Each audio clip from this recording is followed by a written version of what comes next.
All right, welcome back to our 8-bit CPU Odyssey. Last time, we got the 30,000-foot view of the CPU. Today, we're putting on the lab coats, grabbing the microscope, and diving deep inside to find its computational heart, the Arithmetic Logic Unit, or the ALU. This is where the magic really happens.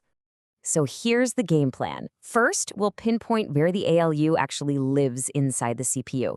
Then we'll break down its two main jobs, crunching numbers and making logical decisions. After that, we'll learn the secret language it uses to get its orders, and, this is cool, how it reports back using flags. And finally, we'll see why this little engine is the key to everything.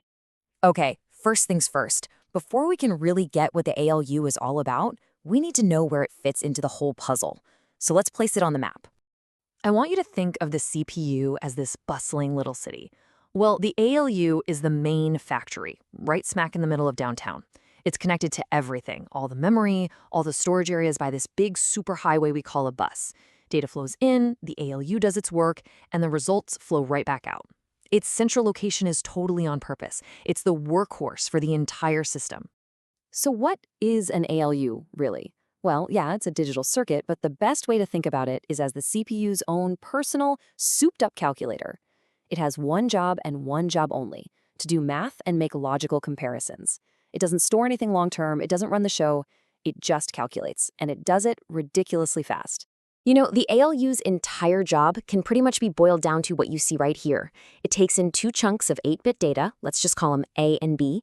It then does one specific thing to them, like adding them together, and then it spits out a single 8-bit result.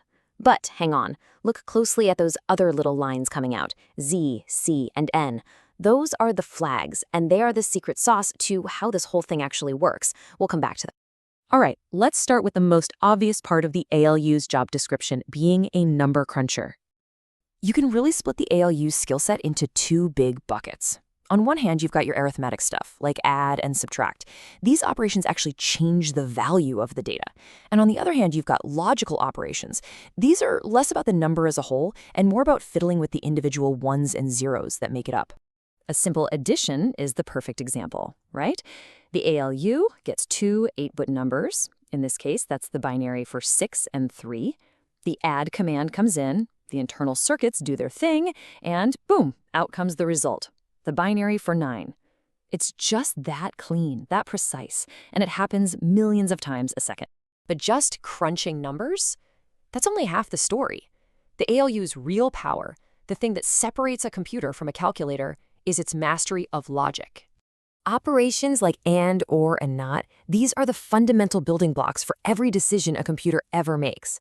They let the CPU ask super simple yes or no questions, like, are the bits in these two spots both turned on, or is this one specific bit a 1?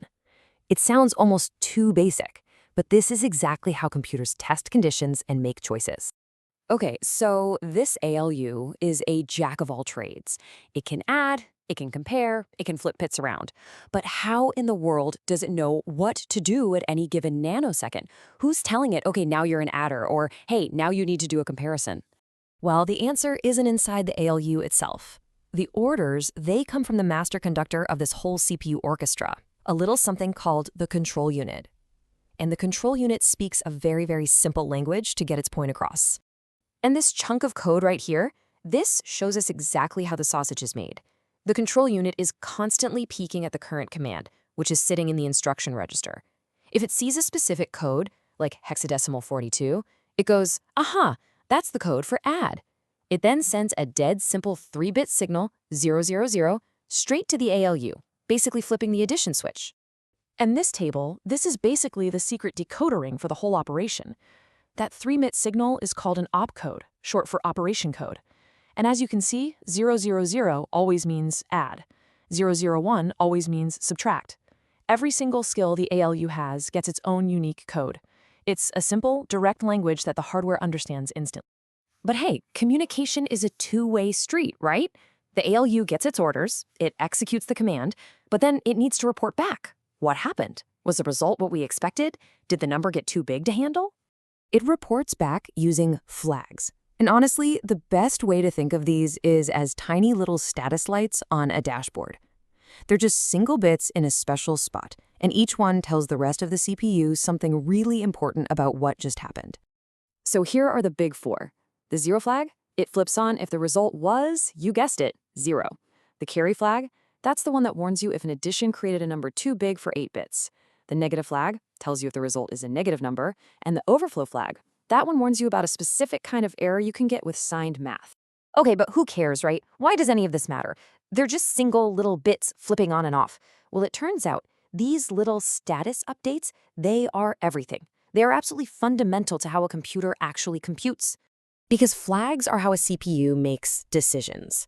This piece of code shows an instruction called branch if equal. Here's the play-by-play. The program subtracts two numbers. If those numbers were the same, what's the result? 0. And if the result is 0, the ALU raises that 0 flag. The branch instruction then just looks at that flag. If the flag is up, the program jumps to a totally different part of the code. If not, it just keeps going. That simple act, checking a flag, is the hardware foundation for every single if statement in every programming language ever written. So let's just zoom out for a second and appreciate how elegant and powerful this whole system is. It's so tempting to call the ALU the brain of the CPU, but a better way to think of it is as the engine. It's got all the horsepower, it does all the heavy lifting, but it has no will of its own. It's a perfectly obedient servant that only does exactly what it's told, one opcode at a time. So if you take one thing away today, let it be this feedback loop. The control unit sends a command using an opcode. The ALU, our core calculator, does the math. Then it reports back on the result using those status flags. The rest of the CPU uses those flags to decide what to do next. That simple, beautiful loop is what lets a machine that only understands on and off run every amazing program we use every single day. Which, of course, leaves us with one big, glaring question. If the ALU is just the engine, who's in the driver's seat? What part of the CPU is reading the program from memory and deciding which opcodes to send in the first place? Well, next time, we're going to meet the true mastermind, the control unit.